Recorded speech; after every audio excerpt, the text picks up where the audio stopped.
સંરચના છે એનો સ્ટડી કરીએ છીએ, બરાબર. તો ખાસ કરીને પુંકેસરની જે સંરચના છે એના માટે આપણે ડિસ્કશન છે એને સ્ટાર્ટ કરીએ કે પહેલા થોડીક આગળ વાત કરી લઈએ, બરાબર. મુખ્યત્વે આપણે જોઈએ છીએ ત્યારે આપણે આવૃત બીજધારી વનસ્પતિના પુષ્પને લાક્ષણિક પુષ્પ તરીકે અહીંયા જોવાના છે, અને એ લાક્ષણિક પુષ્પ તરીકે કેવી રીતે ફંક્શન આપે છે ને એ ખાસ કરીને આપણે હવે એની અંદર આગળ ટોપિકની અંદર જોશું તો આપણે પરાગાશયની ડિટેલમાં સ્ટ્રક્ચર 4 સ્તર જે આવેલા હોય એને લઈને જોવાના છે, બરાબર.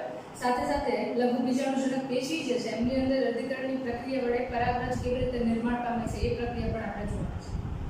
એટલે કે n નંબર ઓફ ક્રોમોસોમ ધરાવતા પુંજન્યુ અથવા તો કહું નરજન્યુ જે છે એના માટે આજે આપણે સ્ટડી કરવાના છે. Okay, let's start. હવે સામાન્ય રીતે પુષ્પની અંદર જોઈએ છીએ ત્યારે આપણને અલગ અલગ પ્રકારના સ્ટ્રક્ચર્સ જોવા મળે. દલપત્ર, પુંકેસર, સ્ત્રીકેસર, વજ્રપત્ર, પુષ્પોદ્યાન, બરાબર. આ અલગ અલગ ભાગો જે છે એ આપણને જોવા મળે છે. હવે આજે આપણે ખાસ કરીને ફોકસ કરીએ છીએ પુંકેસરની સંરચના છે એના ઉપર.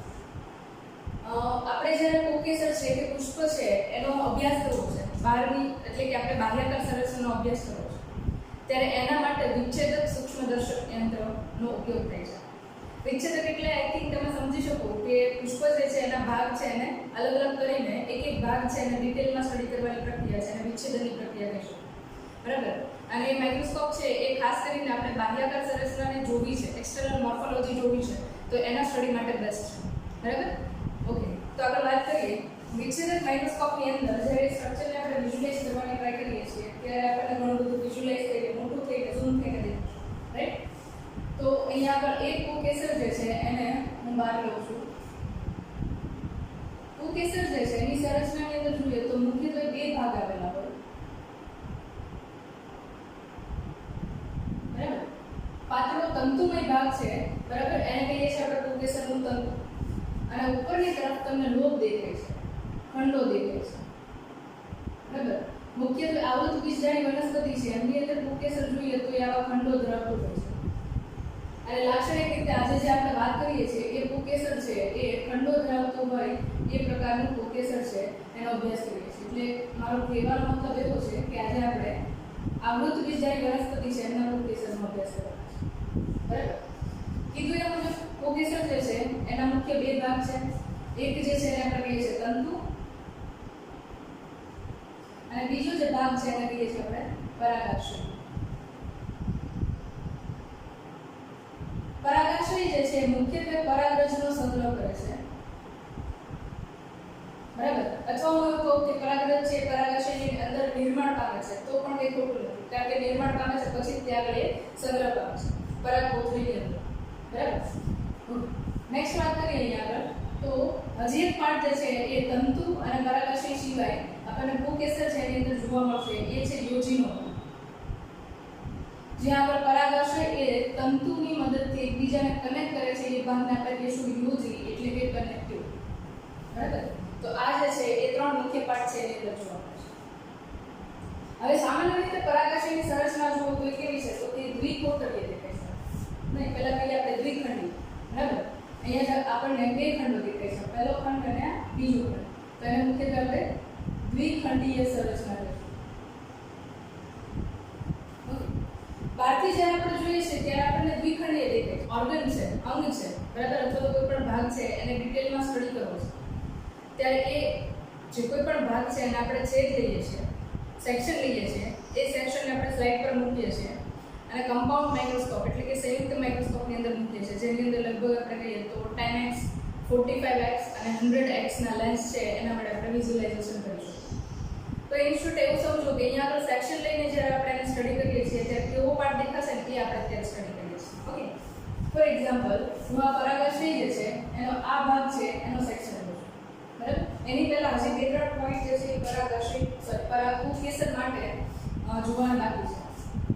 આ જે છે પુંકેસરની અંદરનો એને નિકટવર્તી ભાગ કહેવાય છે. શા માટે એને નિકટવર્તી ભાગ કહે છે તો કે પુંકેસર જે છે તમે જુઓ તો પુંકેસર જે છે એ પુષ્પ સાથે જોડાયેલો જે ભાગ છે એને આપણે નિકટવર્તી ભાગ કહીએ છીએ અને પુષ્પથી જોડાયેલો નથી અથવા તો દૂર આવેલો ભાગ છે એને કહીએ છીએ આપણે દૂરસ્થ ભાગ. એટલે કે પુંકેસરની અંદર તંતુ જે છે એમાં છેડાનો ભાગ છે નિકટવર્તી ભાગ કહેવાશે અને પરાગાશય જે છે એ દૂરસ્થ ભાગ કહેવાશે. જસ્ટ યાદ રાખજો, કારણ કે ઘણીવાર આવા એકદમ કહેવાય ને માઇન્ડનો ક્વેશ્ચન કે જે આપણા માઇન્ડમાં સેટ પણ ન હોય એવા ક્વેશ્ચન પણ પૂછાતા હોય છે. એટલે આ બંને ભાગ છે એને યાદ રાખજો, નિકટવર્તી ભાગ અને દૂરસ્થ ભાગ. ઓકે, એને લઈને આગળ વાત કરીએ આપણે. તો જ્યારે અહીંયા આપણે સેક્શન લઈએ છીએ, બરાબર, ત્યારે સેક્શનની અંદર આપણને કંઈક આવું દેખાશે. હવે રિયલમાં જોઈએ તો આપણે આ સંરચનાને કેવી જોઈએ છે? દ્વિખંડીય સંરચના જોઈએ છે. પણ જ્યારે આપણે સેક્શનની અંદર વિઝ્યુઅલાઇઝ કરવાની ટ્રાય કરીએ છીએ ત્યારે દ્વિખંડીય નહીં પણ ચતુષ્કોખંડીય 4 કોટડ ધરાવતી સંરચના તરીકે તમને જોવા મળે છે. બરાબર, તો આગળ સ્ટ્રક્ચર જોઈએ એનું.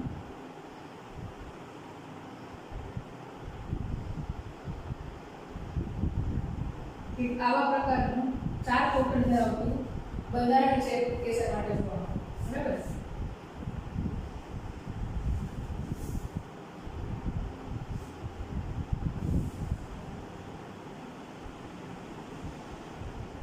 આ જે અહીંયા આગળ તમને દેખાય છે એ યોજીનો ભાગ છે.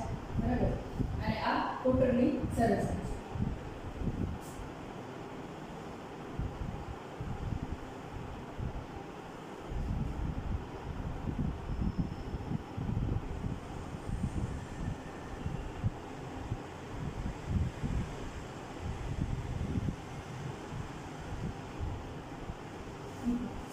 એક આવા પ્રકારની સંરચના તમને પુંકેસરની જોવા મળે છે.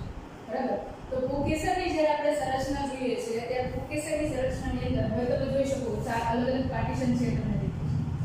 બરાબર, ઓકે, 4 અલગ અલગ પાર્ટીશન દેખાય છે. એની અંદર એક સૌથી અગત્યની પેશી આવેલી હોય છે. પુંકેસર શા માટે સ્ટડી કરીએ છીએ તો કે એની અંદરથી આપણે નરજન્ય એટલે અને પરાગરજ, બરાબર, એક બે શબ્દોને અલગ પાડે છે, નરજન્યુ અને પરાગરજ. બંને અલગ છે એટલા માટે પરાગરજ એ જ નરજન્યુ છે એવું જરૂરી નથી, અથવા તો એવું છે પણ.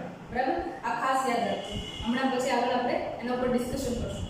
બરાબર, તો મુખ્યત્વે જે પરાગરજનું નિર્માણ થાય છે, પરાગરજના નિર્માણ માટેની જે કોઈ પણ પ્રોસેસ છે, બરાબર, એ પરાગાશય છે એની અંદર તમને જોવા મળે છે. અને એ પણ ખાસ પ્રકારની પેશીય સંરચના હોય છે, એની અંદર તમને એ જોવા મળે છે.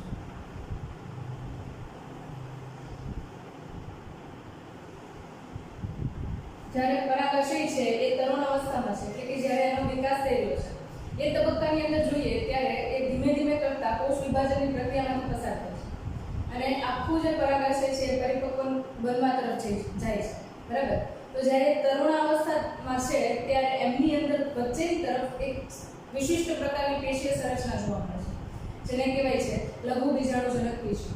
બરાબર, એટલે અહીંયા આગળ તમને આ જે પેશીય સંરચના છે એની અંદર ઘણા બધા કોષો જોવા મળશે અને એ જે પેશીની અંદર કોષો આવેલા છે એને આપણે કહીએ છીએ લઘુ બીજાણુજનક કોષો અથવા તો લઘુ બીજાણુજનક પેશી. ઓકે, તમને યાદ હશે એ ક્લાસ ચેપ્ટરની અંદર જોઈ ગયા.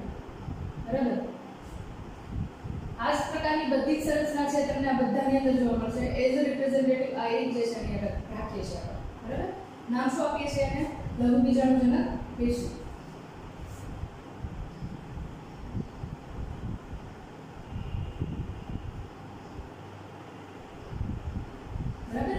આપીએ છીએ આપણે લઘુ બીજાણુજનક પેશી. ઓકે, હવે એ લઘુ બીજાણુજનક પેશી છે એના પર ફોકસ કરતા પહેલા આપણે પરાગાશય છે એની સંરચના જોઈએ. પરાગાશય છે તરુણ અવસ્થાથી લઈને પરિપક્વ બનવા તરફની પ્રક્રિયામાં કેવા કેવા પ્રકારના ચેન્જીસ આવે છે અથવા તો એની અંદર કેવા પ્રકારનું બંધારણ છે એ આપણે પહેલા જોઈએ.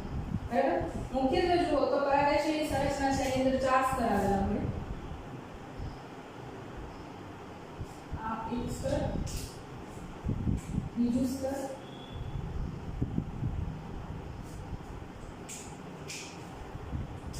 અને અહીંયા આગળ એક પેલી આપણે ત્રીજું સ્તર, અને એના પછી સૌથી બહારનું જે આપણને દેખાય છે ચોથું લેયર. બરાબર, 4 સ્તર થઈ ગયા. હવે આ સ્ટ્રક્ચર જે છે એને થોડું આપણે ઝૂમ કરીને બહારની સાઈડ લઈએ લઘુ બીજાણુજનક પેશીને. બરાબર, તો અહીંયા આગળ એક લઘુ બીજાણુજનક પેશી જે છે એનો બહારની તરફ લો. બરાબર, જેની અંદર તમને પોલર મધર સેલ એટલે કે લઘુ બીજાણુજનક પેશીના કોષો આવેલા જોવા મળશે.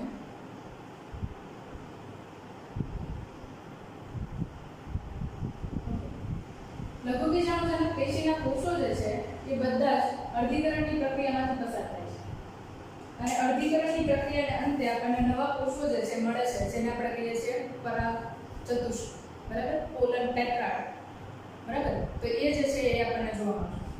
ઓકે, હવે સ્ટ્રક્ચરની વાત કરીએ તો અહીંયા પર આ જે પેશીના કોષો જે છે એ સતત કોષ વિભાજનની પ્રક્રિયામાંથી પસાર થાય છે, અને ખાસ કરીને કહું તો કોષ વિભાજનની પ્રક્રિયા છે એ પ્રકારની ચાર પછીની પ્રક્રિયા છે, કંઈક બનવાની પ્રક્રિયા છે, એટલે સતત એને ઊર્જાની જરૂરિયાત રહેશે. તો ત્યાં આગળ ઊર્જાની જરૂરિયાત કોણ ફૂલફિલ કરશે? તો કે એ ઊર્જાની જરૂરિયાત છે ફૂલફિલ કરવા માટે ત્યાં આગળ પહેલું જે લેયર આવેલું છે, જે રેડ કલરથી આપણે દેખાડીએ છીએ, એને આપણે કહીએ છીએ ટેપેટમ લેયર. અને ટેપેટમ લેયર જે છે એનું બીજું નામ છે પોષક સ્તર, અથવા તો એવું કહું કે ગુજરાતીમાં આપણે એને પોષક સ્તર તરીકે ઓળખીએ છીએ, બરાબર. તો અહીંયા આગળ આ જે તમને જોવા મળે છે એ ટેપેટમના કોષો છે, પોષક સ્તરના કોષો છે. ઓકે, પોષક સ્તરના કોષો છે, નામ આપણે એવું આપીએ છીએ પોષક સ્તર. નામ ઉપરથી આઈડિયા આવી જાય કે એ વિકાસ પામતા પરાગરજને પોષણ આપવાનું કામ કરે છે, એટલા માટે એને શું કહીએ છીએ? પોષક સ્તર, બરાબર. બીજી એક અગત્યની વાત, પોષક સ્તરના કોષો જે છે ને એ પોલીપ્લોઇડલ સેલ્સ છે. લખું છું અહીંયા આગળ, સહેજ ધ્યાન આપજો. પોલીપ્લોઇડલ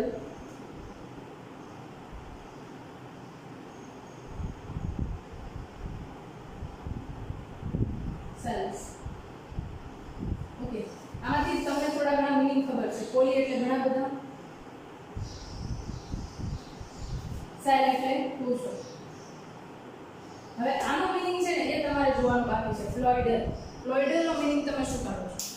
બરાબર, પોલીપ્લોઇડલ સેલ્સ એવું આપણે કહીએ છીએ, પણ પ્લોઇડલ નો મીનિંગ તમે શું કાઢો છો એ સેજ જોઈ લઈએ આપણે.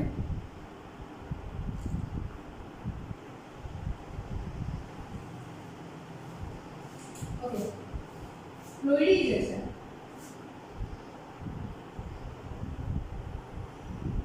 એ નંબર ઓફ ક્રોમોસોમ રિપ્રેઝન્ટ કરે છે.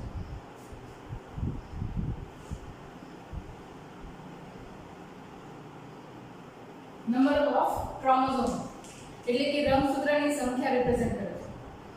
એટલે સામાન્ય રીતે આપણે જોઈએ તો કોષો જે છે એની અંદર શું હોય? એક જ કોષ કેન્દ્ર આવેલું હોય, બધા સામાન્ય પ્રકારના કોષો જોઈએ તો. પણ અહીંયા આગળ આપણે પોષક સ્તરના કોષો જોઈએ છે તો એ પોલીપ્લોઇડલ સેલ છે, એટલે કે એની અંદર એકથી વધારે સંખ્યામાં રંગસૂત્રો આવેલા છે. એનો મતલબ એવો કે એની અંદર ડીએનએ કન્ટેન્ટ છે એ થોડા વધારે પ્રમાણની અંદર આવેલું છે. અને ઘણી બધી વાર એવું પણ બને છે કે કોષો જે છે, પોષક સ્તરના કોષો એ બહુકોષ કેન્દ્રીય અથવા તો દ્વિકોષ કેન્દ્રીય હોય છે, બરાબર. એટલે અહીંયા પોલીપ્લોઇડલ સેલ્સનો મતલબ એવો થશે ઘણા બધા રંગસૂત્રો ધરાવતા કોષો, બરાબર. એટલે જે નોર્મલ અમાઉન્ટની અંદર રંગસૂત્રો હોય એની કરતાં તમને થોડા વધારે પ્રમાણની અંદર અહીંયા ડીએનએ અને રંગસૂત્રો છે જોવા મળશે, બરાબર.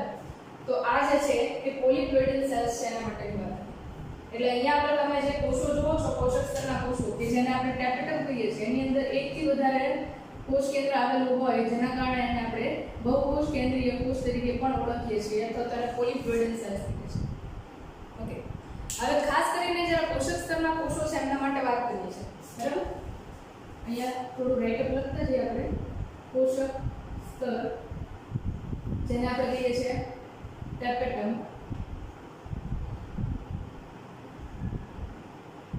બરાબર. તો એની મુખ્ય લાક્ષણિકતાઓ શું છે અને એનું મુખ્ય કાર્ય શું છે? પહેલું કીધું આપણે વિકાસ પામતી પરાગરજને પોષણ આપશે.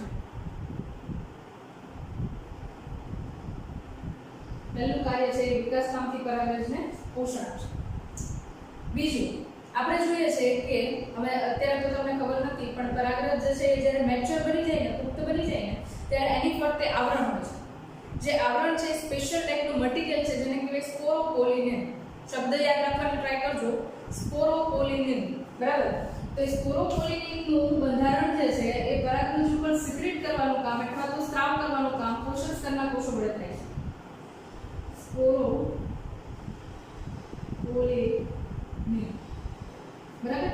આ સ્પોરોપોલિનેન જે છે એમનો સ્ત્રાવ કરવાનું કાર્ય કરે છે. ઓકે, બીજું એક વાત કરીએ આપણે તો તમને ખબર હોય તો ચોક્કસ પ્રકારની પરાગરજ હોય એ ચોક્કસ પ્રકારના પુષ્પના સ્ત્રી કેસર છે એના પર સ્થાપિત થશે. એટલે હું એવું કહું કે જાતિને લઈને અહીંયા આગળ ખૂબ વધારે પ્રમાણમાં ચોકસાઈ છે, તો એ કંઈ ખોટું નથી. કારણ તો કે તમે જુઓ છો કે આપણે હિબિસ્કસ રોઝા સાઇનેન્સિસ એટલે કે જાસૂસ છે, બરાબર. એ જાસૂદ છે એની પરાગરજ છે એ માત્ર ને માત્ર જાસૂદ પુષ્પના સ્ત્રીકેસર હશે એના પર જ સ્થાપિત થશે. આપણે ક્યારે એવું નથી જોયું કે જાસૂદનું પુષ્પ હોય એની પરાગરજ છે એ કરણના પુષ્પ ઉપર કે જુડીના પુષ્પ ઉપર જઈને બેસે છે અને ત્યાં આગળ ફલનની પ્રક્રિયા થાય છે. મતલબ કે એવા કંઈક કેમિકલ સબસ્ટન્સ હશે ને કે જે એવું ડિસાઈડ કરતા હશે કે આ પરાગરજ છે આ જ પુષ્પના સ્ત્રીકેસર ઉપર જઈ શકશે અથવા તો સેમ સ્પીસીસ ઉપર જ તે ફલનની પ્રક્રિયા થશે, બાકી નહીં થાય. મતલબ કે ચોક્કસ પ્રકારના પ્રોટીનનું નિર્માણ થાય છે, ચોક્કસ પ્રકારના ઘટકો નિર્માણ પામે છે પ્રોટીન્સનું. તો પ્રોટીન યુક્ત ચોક્કસ ઘટકોનું નિર્માણ કરવાનું કામ પણ અહીંયા આગળ પોષક સ્તરના કોષો કરે છે જે પરાગરજની અંદરની બાજુએ સ્ત્રાવ થાય છે. બરાબર? તો અહીંયા આગળ ચોક્કસ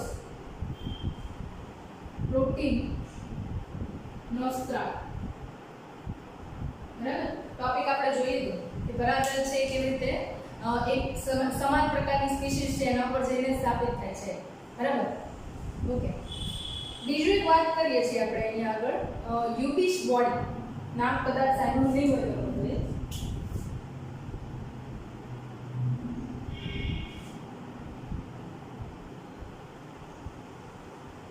આ યુબિશ બોડી જે છે બીજું કાંઈ નથી પણ શું છે તો કે અહીંયા આગળ તમે જુઓ ને તો પોલિફેડલ સેલ લેપ્ટન કોષો જે છે એની અંદર પુટિકાઓ આવેલી હશે અને એ પુટિકાઓ જે છે એ અમુક પ્રકારના દ્રવ્યો ધરાવે છે અને અમુક પ્રકારના દ્રવ્યો એટલે બીજા કોઈ નહીં પણ ખાસ કરીને વાત કરીએ તો સ્પોરોપોલેનિન હોય છે. હવે કેવું બનશે અહીંયા આગળ પરાગરજ છે એ બની જશે એટલે કે પરાગરજ બનવાની પ્રક્રિયામાં તમે જુઓ છો પોલન ટેટ્રાડ બની ગયા એટલે કે પરાગરજ 4 કોષો વડે બની પરાગરજ છે પરાગ ચતુષ્કના સ્વરૂપની અંદર આવી. બરાબર? એટલે અહીંયા આગળ ધારો કે આ એક કોષ જે છે એનું અર્ધીકરણની પ્રક્રિયા થશે એટલે મને 4 કોષો મળશે. આ 4 કોષો જે છે ને એને પોલન ટેટ્રાડ પરાગ ચતુષ્ક તરીકે ઓળખવામાં આવે છે અને એમાંથી જ્યારે એક એક કોષ જે છૂટો પડે છે ત્યારે એક એક પરાગરજ તરીકે વિકાસ પામે છે. બરાબર? અને એ પરાગરજ છે એમની ઉપર તમે જુઓ તો બાહ્ય બાજુ એક આવરણ આવેલું હોય જેને હું કહું છું સ્પોરોપોલિનિન. બરાબર? જેને હું કહું છું સ્પોરોપોલિનિન. તો એ સ્પોરોપોલિનિનનું આવરણ જે છે એ ડાયરેક્ટલી એના ઉપર સ્ત્રાવ નથી પામતું પણ અહીંયા આગળ તમે જુઓ તો આ જે ટેપેટમના કોષો જે છે એ અહીંયાથી એની કોષ દિવાલ છે એને તોડશે અને એ કોષોની કોષ દિવાલ તૂટશે એટલે આ યુબિશ બોડી જે છે એ વચ્ચેની બાજુ આ પરાગ કોટર છે. બરાબર? એની અંદર સ્ત્રાવ પામશે એટલે ત્યાં આગળ જેટલા પણ પરાગ ચતુષ્કના પરાગરજ આવેલા છે એ બધાની ફરતે યુબિશ બોડીમાંથી સ્પોરોપોલિનિન રિલીઝ થશે અને આખું એને આવૃત કરી દેશે. બરાબર? બાકીનું વધારે ડિટેલ સ્ટ્રક્ચર જે છે એ પાછા આપણે પરાગરજની સંરચના જોઈએ ત્યાર પાછા આપણે જોવાના છે. ઓકે. તો આ જે છે એ સંપૂર્ણ રીતે આપણે ટેપેટમ છે એના માટે વાત કરી. હવે જે આપણે વાત કરવાની છે એ એના પછીનું સ્તર છે એના માટે વાત કરવાની છે જેને આપણે કહીએ છીએ મધ્ય સ્તર. બરાબર? મધ્ય સ્તર જે છે એના માટે આપણે વાત કરવાની છે. ઓકે. અહીંયા આગળ તમને જે ગ્રીન કલરનું દેખાય છે બરાબર એને આપણે કહીએ છીએ મધ્ય સ્તર. મધ્ય સ્તર જે છે મુખ્યત્વે જો તમને 2 થી 3 સ્તરની અંદર આવેલું જોવા મળશે. Middle layers. બરાબર? મધ્ય સ્તરના કોષો જે છે એ ખાસ કરીને મૃદુતક પેશીના કોષોમાંથી બનેલા છે. મધ્ય સ્તરના કોષો છે એની લાક્ષણિકતા એનું કાર્ય શું છે એ આપણે જોઈએ તો ખાસ કરીને એ પણ ખોરાકનો સંગ્રહ કરવાનું કાર્ય કરે છે. કારણ કે આપણે વાત કરીએ મુજબ કે કોષ વિભાજનની પ્રક્રિયા છે એમાં ચયાપચયની પ્રક્રિયા થાય છે. તો ચયાપચયની પ્રક્રિયા દરમિયાન જે કંઈ પણ ઊર્જાની જરૂરિયાત છે એકલા ટેપેટમ લેયર એટલે કે પોષક સ્તરની અંદર ખોરાક હશે અને સંગ્રહ થઈ જશે અને એનાથી આખી પરાગરજના નિર્માણની પ્રક્રિયા છે એ પૂરી થઈ જશે એવું જરૂરી નથી. તો અહીંયા આગળ મધ્ય સ્તરના કોષો જે છે ત્યાં આગળ પણ ઘણા બધા પ્રમાણની અંદર ખોરાક જે છે એનો સંગ્રહ થતો જોવા મળે છે અને એ ખોરાકની કણિકાઓ છે એ જ્યારે જરૂરિયાત પડશે ત્યારે પાછી પોષક સ્તરના કોષો જે છે એમના સુધી પહોંચાડવામાં આવશે. બરાબર? એટલે અહીંયા આગળ મધ્ય સ્તર જે છે એ શું કામ કરે છે તો કે મધ્ય સ્તર જે છે 2 થી 3 સ્તરમાં આવેલું હોય. Middle layer.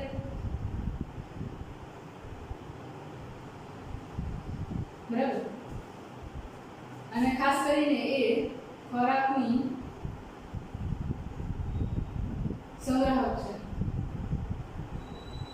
ખોરાકનો સંગ્રહ કરે છે, બરાબર. તો આ મધ્ય સ્તર જે છે એ ખાસ કરીને અહીંયા જોવામાં આવે છે. ઓકે, હવે જે આપણે થર્ડ જોઈએ છે, આ જોઈએ ને તો બહુ અગત્યનું સ્તર છે, જેને આપણે કહીએ છીએ તંતુમય સ્તર. બીજું નામ આપીએ છીએ આપણે સ્ફોટી સ્તર, અને ત્રીજું નામ આપીએ છીએ એન્ડોથીશિયમ, બરાબર. ત્રણ અલગ અલગ નામ છે એમના. ખાસ આ સ્તર જે છે એને સમજવાની ટ્રાય કરજો, બરાબર. કારણ કે આના વડે તે ભવિષ્યમાં પરાગરજ છે એ પરાગાશયમાંથી મુક્ત થઈ શકશે. નહીં તો હું કહું કે આ લેયર જો નહીં તૂટે ને તો પરાગાશય જે છે એ ક્યારેય તૂટશે નહીં, અને પરાગરજ જે છે પરિપક્વ થઈને અંદર ને અંદર ડીકે થઈ જશે, બરાબર. પણ હકીકતમાં નેચરમાં એવું ઓછું બને છે, તો આ બનતું જ નથી, બરાબર. તો ચોથું જે લેયર છે એને આપણે નામ આપીએ છીએ એન્ડોથીશિયમ.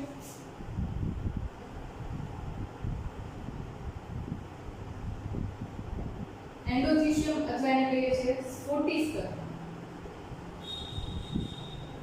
અથવા એના નામ આપીએ છીએ આપણે તંતુમય સ્તર અથવા તંતુમય લેયર, બરાબર. તંતુમય સ્તર એવા નામ આપીએ છીએ. હવે અહીંયા આગળ જે આપણે ત્રણ નામ આપીએ છીએ એમાંથી બે જે છે એને પર્ટિક્યુલરલી આપણે ડિફાઇન કરી શકીએ છીએ. સ્ફોટી સ્તર એવું નામ આપું છું અને તંતુમય સ્તર એવું નામ આપું છું. તંતુમય સ્તર એવું નામ આપીએ છીએ કારણ કે એની અંદર આલ્ફા સેલ્યુલોઝના તંતુઓ છે,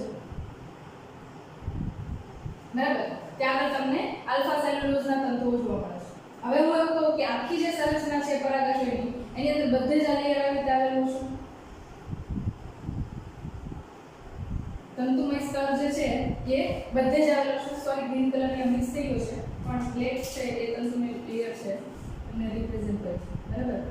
એટલે બધે જ આ તંતુમય સ્તર જે છે એ આવેલો છે.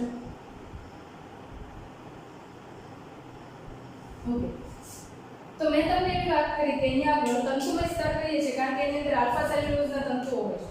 તો અહીંયા જોઉં ને તો આ બધી દિવાલ જે છે એના ઉપર આલ્ફા સેલ્યુલોઝના તંતુઓ છે ગોઠવેલા છે. હવે આપણે જોઈએ છે કે વનસ્પતિની અંદર મુખ્યત્વે તંતુઓ અથવા તો સેલ્યુલોઝ જે છે મજબૂતાઈ આપવાનું કામ કરે છે. તો અહીંયા આગળ એનો મતલબ પણ એવો થયો કે અહીંયા આગળ જે પણ કોષો આ છે એની અંદર સેલ્યુલોઝ તંતુઓ આવ્યા છે, આલ્ફા સેલ્યુલોઝના તંતુઓ આવેલા છે, એ બધા જ તંતુઓ છે એ ચોક્કસ પ્રકારે મજબૂતાઈ આપે છે.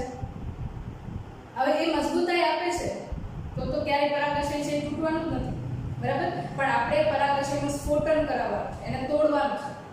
તો પરાગાશયનું સ્ફોટન ક્યાંથી થશે? તો કે પરાગાશયનું સ્ફોટન જે છે એ સ્ફોટન ખાંચમાંથી એ ડેહેસન્સ એજમાંથી એ પરાગરજ છે એ મુક્ત થશે, બરાબર.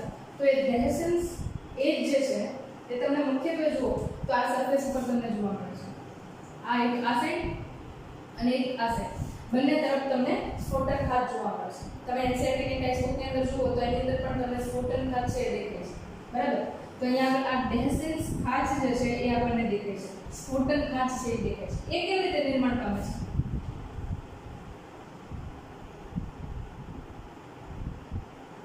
ઓકે, હવે ખાસ કરીને વાત કરું તો અહીંયા આગળ સ્ફોટન ખાંચ નિર્માણ પામે છે કારણ કે જ્યારે અહીંયા આગળના તમે જુઓ છો કોષો,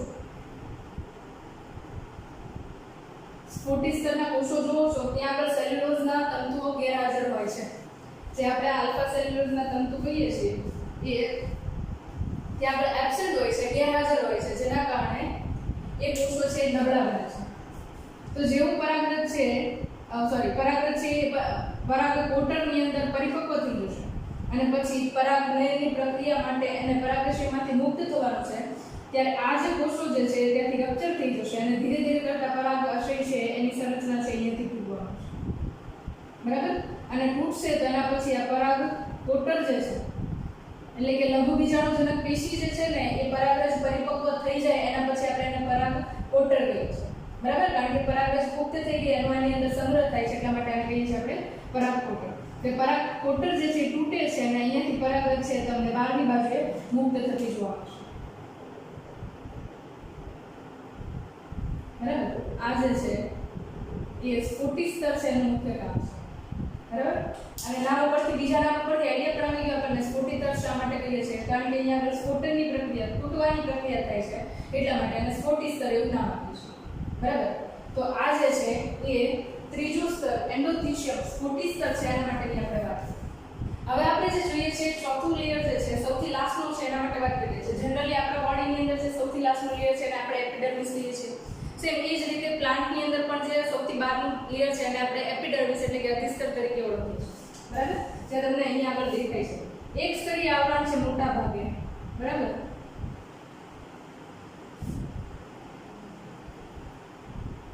અધિસ્તર પ્રોટેક્શન નું કામ કરશે,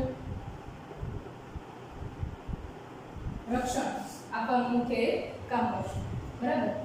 ઓકે, તો આ જે છે એ તમને પરાગાશય છે એની સંપૂર્ણ સંરચના છે એ જોવા મળે છે. સૌથી અંદરનું પોષક સ્તર જેને બીજું નામ આપીએ છીએ આપણે ટેપેટમ. એના પછીનું બીજું લેયર છે એને આપણે કહીએ છીએ મિડલ લેયર, મધ્ય સ્તર જે ખોરાકનો સંગ્રહ કરીને પોષણ પૂરું પાડવાનું કામ કરે છે. એના પછીનું ત્રીજું સ્તર છે એને કહીએ છીએ આપણે એન્ડોથીશિયમ, કે જેની અંદર આલ્ફા સેલ્યુલોઝના તંતુઓ છે જે સ્ફોટનની પ્રક્રિયામાં મદદ કરશે. અને સૌથી બહારનું જે છે એને આપણે નામ આપીએ છીએ અધિસ્તર, બરાબર. તો અહીંયા જોઈએ તો મુખ્યત્વે 4 પ્રકારના કોષો જોયા કે જે લઘુ બીજાણુજનક પેશી, મુખ્ય નામ તો રેઝ્યુ અહીંયા જેને આપણે કહીએ છીએ, તેના પ્રોટેક્શન માટે આપણે બધું કર્યું છે, બરાબર. લઘુ બીજાણુજનક પેશી, લઘુ બીજાણુજનક પેશી એટલે આખા એરિયાની અંદર જે પેશી આવેલી છે એને કહીએ છીએ. અને જે આ કોટરમય સંરચના થાય છે એને આપણે કહીએ છીએ લઘુ બીજાણુધાની. નામ યાદ રાખજો ખાસ, બરાબર. એને આપણે નામ આપીએ છીએ લઘુ બીજાણુધાની, બરાબર. અને અહીંયાનો જે એક કોષ છે લઘુ બીજાણુજનક પેશી જે છે એમાં અમારે સિંગલ સેલ છે એને કેવું છે તો હું એને કહીશ પોલન મધર સેલ, બરાબર. ઓકે, તો નેક્સ્ટ લેક્ચર ની અંદર આપણે આ જે આખું ડિસ્કશન છે એમાંથી પોલન મધર સેલ છે એમાંથી કઈ રીતે પરાગરજનું નિર્માણ થાય છે, પોલન ગ્રેનનું નિર્માણ થાય છે, અને એમાંથી કેવી રીતે મિલ ગેમેટ્સ એટલે કે નરજન્યુઓનું નિર્માણ થાય છે એ પ્રોસેસ છે એ આપણે નેક્સ્ટ લેક્ચર ની અંદર ડિસ્કસ કરવાના છે. ઓકે, અહીંયા સુધીનું આઈ થિંક તમને ક્લિયર હશે. એકવાર ફરીથી રિવાઇઝ કરી લઈએ. પરાગાશયની પુંકેસર જે છે એ પુષ્પની અંદર મુખ્ય પ્રજનન છે. પુંકેસરની સંરચનામાં જોવો તો મુખ્ય 3 ભાગ છે. એકને આપણે કહીએ છીએ પરાગાશય, તંતુ, યોજી. પરાગાશય જે છે એ ફર્ટાઇલ પાર્ટ છે, ફર્ટાઇલ પાર્ટ એટલે કે જે ફલનની પ્રક્રિયામાં ભાગ લે છે એ. અને તંતુ જે છે એને આપણે વંધ્ય એટલે કે સ્ટેરાઇલ પાર્ટ કહીએ છીએ, વંધ્ય ભાગ એટલે કે જે પ્રજનનની પ્રક્રિયામાં ભાગ નથી લેતો, માત્ર ને માત્ર સહાય કરે છે. આ પણ ક્વેશ્ચનમાં તમને પૂછાય, મને અચાનક યાદ નથી ગયું એટલે રિપ્રેઝન્ટ કરી દીધું, બરાબર. સ્ટેરાઇલ પાર્ટ વંધ્ય ભાગ. યોજી જે છે પરાગાશય અને તંતુને જોઈન કરવાનું કામ કરશે. દૂરસ્થ ભાગ અને નિકટવર્તી ભાગ આપણે પુષ્પની સાથે જોડાણ છે એના આધારે આપીએ છીએ. જ્યારે પરાગાશયની સંરચનામાં બહારની બાજુથી આવૃત બીજદાયી વનસ્પતિમાં જુઓ છો ત્યારે એક દ્વિખંડીય સંરચના દેખાય છે. દ્વિખંડીય સંરચનાને આપણે જ્યારે માઇક્રોસ્કોપની અંદર સેક્શન લઈને જોઈએ છે ત્યારે આપણને હકીકતમાં ચતુષ્ખંડીય સંરચના જોવા મળે છે, અથવા તો 4 કોટરીય સંરચના સ્વરૂપે દેખાય છે.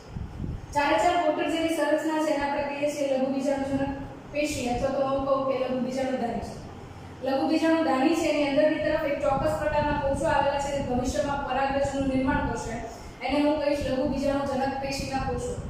અને સિંગલ સેલ છે એને આપણે કહીશું pollen mother cell, pollen mother cell. Okay, પરાગાશય જે છે એ સંપૂર્ણ રીતે લઘુ બીજાણુજનક પેશી છે એનું રક્ષણ કરવા માટે 4 સ્તરીય આવરણ ધરાવે છે, બરાબર. એ 4 સ્તરીય આવરણ જેમાં સૌથી અંદરનું છે એને કહીએ છીએ પોષક સ્તર ટેપેટમ. ટેપેટમ જે છે એ નિશ્ચિત કાર્ય કરે છે જે પરાગરજના નિર્માણમાં સૌથી અગત્યનું છે, બરાબર. ઘણીવાર એવું પણ બનતું હોય છે કે પરાગાશય જે છે એની અંદર આ ટેપેટમનું લેયર છે એની અંતસ્થ દિવાલ છે સંપૂર્ણ રીતે પીગળી જાય, બરાબર, કે સંપૂર્ણ રીતે પીગળી જાય અને એની અંદર જે મટીરીયલ છે ને બધું જ મટીરીયલ છે આ પરાગકૃત કોટર છે અથવા તો લઘુ બીજાણુધાની છે એની અંદર સંપૂર્ણ રીતે મુક્ત થઈ જશે. અને બધું જ મટીરીયલ છે એ પોતે પરાગરજના નિર્માણની અંદર યુઝ થઈ જશે, બરાબર. પરાગરજ છે એના નિર્માણમાં પોષક સ્તર એટલે કે ટેપેટમ છે પોષણ આપવાનું કામ કરે છે, સ્પોરોપોલિનના સ્ત્રાવનું કાર્ય કરે છે યુવીશ બોડીના સ્વરૂપમાં, અને ચોક્કસ પ્રકારના પ્રોટીનનો સ્ત્રાવ કરે છે જેના કારણે પુષ્પની પરાગરજને આઈડિયા આવે કે આ જ મારા માટેનું ચોક્કસ પ્રકારનું પુષ્પ છે, બરાબર. નેક્સ્ટ એના પછી જોઈએ છે એન્ડોથીશિયમનું લેયર, સ્ફોટી સ્તર તંતુનું મિશ્રિત થઈ. મિડલ લેયર જે છે એ બીજું લેયર આવશે. મિડલ લેયર મધ્ય સ્તર છે 2 થી 3 સ્તરનું છે, ખાસ કરીને એ પણ ખોરાકનો સંગ્રહ કરવાનું કાર્ય કરે છે. અને એ જ રીતે જ્યારે ત્રીજું લેયર કહું તો એન્ડોથીશિયમ સ્ફોટી સ્તર સૌથી અગત્યનું કાર્ય એની અંદર તંતુમય સ્તર તરીકે આલ્ફા સેલ્યુલોઝના તંતુ છે જે બાકીનો બધો જ એરિયા છે એને પ્રોટેક્શન આપવાનું કરશે, પણ નિશ્ચિત જગ્યાએ કોષોની અંદર તમને આલ્ફા સેલ્યુલોઝના તંતુઓ ગેરહાજર જોવા મળશે.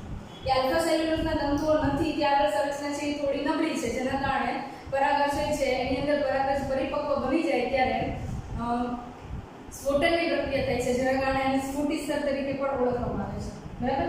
અને જે જગ્યાએ આપણને અહીંયા આગળ પરાગરજ છે, બરાબર, સોરી, જે જગ્યાએ આપણને અહીંયા આગળ સ્ફુટિસ્તરના કોષો નબળા દેખાય છે અને આખી ખાંચ જે છે એ ઊભી ખુલે છે, તો એ ખાંચ જે છે એને પરાગાશયમાં આપણે સ્ફોટન ખાંચ તરીકે ઓળખીએ છીએ. બરાબર. અને નેક્સ્ટ એના પછી સૌથી બહારનું જે લેયર છે એને કહે છે અધિસ્તર, જે પ્રોટેક્શન આપવાનું કાર્ય કરશે. બરાબર. નેક્સ્ટ લેક્ચરની અંદર આપણે લઘુ બીજાણુજનન એટલે કે માઇક્રોસ્પોરોજેનેસિસની પ્રોસેસ જે છે એ આપણે જોવાના છે. મેલ ગેમેટ ફોર્મેશન એટલે કે નરજન્યુજનકનું નિર્માણની પ્રક્રિયા છે એ આપણે જોવાના છે.